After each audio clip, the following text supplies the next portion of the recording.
Hello there, it's Michael here at the Village Optician, and today I just wanted to talk a little bit about a type of visual hallucination that is associated with sight loss and visual impairment.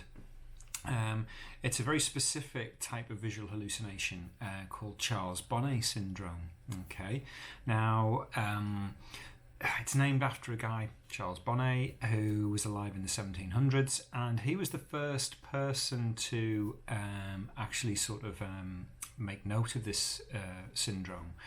I think it was his own grandfather was getting visual hallucinations and had failing eyesight, and he was in otherwise good health, nothing else wrong with him, no dementia, nothing going on cognitively, and so he was the first person to actually write about this. So it was I think it was named Charles Bonnet Syndrome in about the 1930s, in recognition of the work that he'd done with it. So yeah, as I say, it's a very specific type of visual hallucination, which can be very, very distressing for people who experience it. It can be quite scary at first, until you know what's going on as well. Now, what people see, and as I said, it's specific to sort of visual loss. It's in people who have eye diseases or visual impairment, such as macular degeneration, some kind of optic nerve problems, things like that.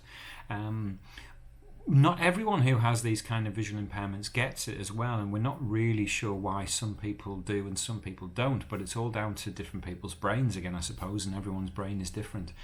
So what people tend to see is they'll see faces, which can be quite scary, or people, quite often children, or animals, things like that. And quite often people will actually know that there's nothing there.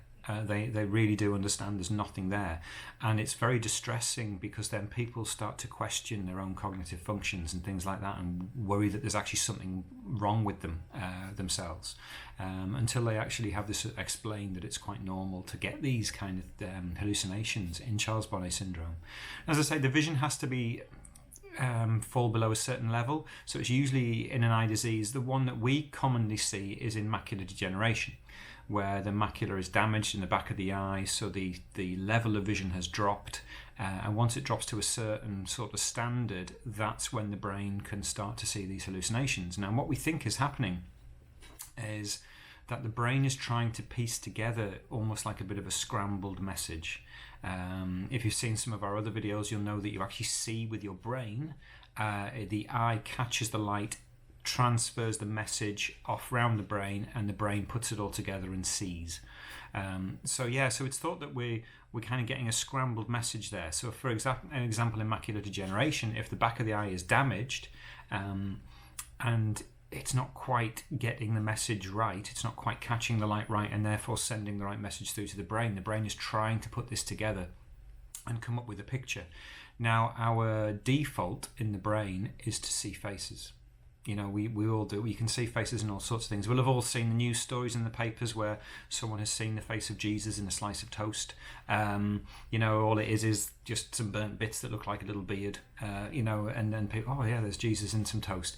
We'll see faces on some wood, in a pattern of wood. You can pick out something that looks like a face, and that is our natural sort of human psyche, is to see faces. From a very, very young age, babies will be more interested in a face than anything else. So we naturally will think we're looking at a face. We will try our best to see a face in anything we look at.